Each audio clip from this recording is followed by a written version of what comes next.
Yep, this was week 2 of high school football across the Midlands, and we began in Red Bank with our game of the week, the Sumter Gamecocks at White Knoll. And there was a reason we picked this as the game of the week, because we kind of had a feeling it would go down to the wire, and it did.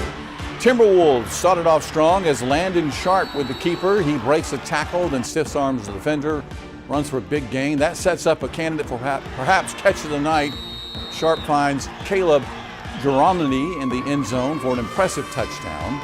That fired up the crowd, and at one point, White Knoll was up 33-13 in this ball game. But the Gamecocks, well, they're the Fighting Gamecocks, and they refuse to give up. John Peoples runs in for a short touchdown. And get this, the Gamecocks with the comeback victory as they win this one in double overtime, 43-40. Now to Kershaw County for the clash at the Wateree River between Camden and Lugoff-Elgin. Second quarter, Lugoff has a 4th and long, punting from their own end zone. Demons' Eli Branham is brought down by Camden's Jordan Krim for a safety. On the following kickoff, Krim coughs up the ball, and Lugoff-Elgin is going to be all over it. That, however, would not amount to anything as they play on. And a little later in the second quarter, Camden driving again. Bulldog quarterback Wyatt Thompson throws it, but Lugoff-Elgin's Corey Murphy with a deflection and circus catch for the interception. Camden, they hold on, 31-13. The Newberry Bulldogs taking on Mid-Carolina, and this was all Newberry, folks. Quarterback Bryce Satterwhite, he lobs a pass downfield to a wide-open Caleb Levy. That is good for a Bulldog touchdown. It is 19-0 at that point. Little celebration going on there, rightfully so. Now Mid-Carolina with the ball. It is 3rd and long. Ooh, the quarterback is sacked. It is a turnover on downs. Now Newberry is in the red zone. Backup quarterback Kenton Caldwell calls his own number. And that is another touchdown for Newberry.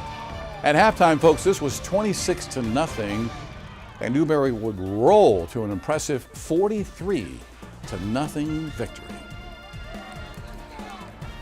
The Northwestern Trojans, they travel to Ridgeview tonight to take on the Blazers.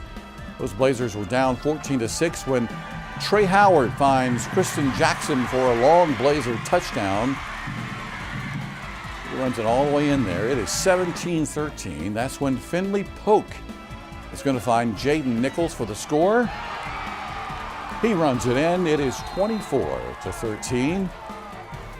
Now Ridgeview is going to respond as Howard finds Jackson again. This cuts the deficit to 24-20. But at the end of the night, it is just simply too much Northwestern. And they will head back to Rock Hill with a 45-27 victory. Well, it was Minion night in the swamp as Brookland-Cayce visits River Bluff. We go to the second half. Brookland-Cayce's Isaiah Ori finds Javon Jones in the end zone. That's a touchdown. But this was too much Gators, folks. Jacob Pickney takes the ball into the red zone and stretches out. He breaks the plane. It's a touchdown. The final one in this one, River Bluff 41, Brookland-Cayce 21. Now to Lexington County for the matchup between Irmo and Burns. Irmo getting the game started with a quarterback, A.J. Brand, passing to Malik Miller. He scores a touchdown. Yellow Jackets' Anton Jones carries the ball 30 yards. He's going to be taken down, though, by the Rebel defense. Second quarter, Brand again. He lobs the ball to Donovan Murph, who scores. It is another Irmo touchdown. Irmo will hold on to win this ball game. And the final score there was 35-27. The Pelion Bulldogs taking on the Keenan Raiders at a neutral spot in Newberry, and it would be Keenan throwing down the hammer first in this one. Quarterback Desmond Washington throws a strike to Taya McNeil, and he does the rest. He's going to run it in, folks, sprinting to the end zone for the first points of the game. After a run like that, you need some water, right? Why not? Getting some water, getting refreshed after that long run. Now Pendleton with the ball, quarterback Jace Grass. He's going to hit Webb, who makes a defender miss.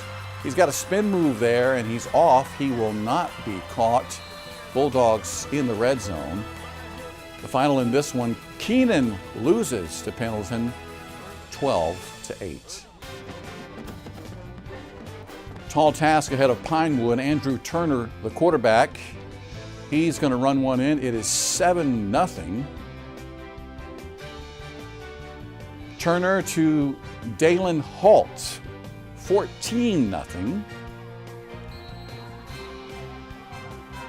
And Michael Tyler is going to score again. It is 21-0 in this ball game. Hammond and Pinewood Prep. Let me see if I have a final score.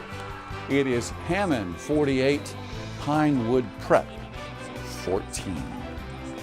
All right, Dutch Fork at Spartanburg tonight. We don't have any highlights right now because at last check, this was in a lightning delay. Dutch Fork was up 24-7 with about 5 minutes left to play.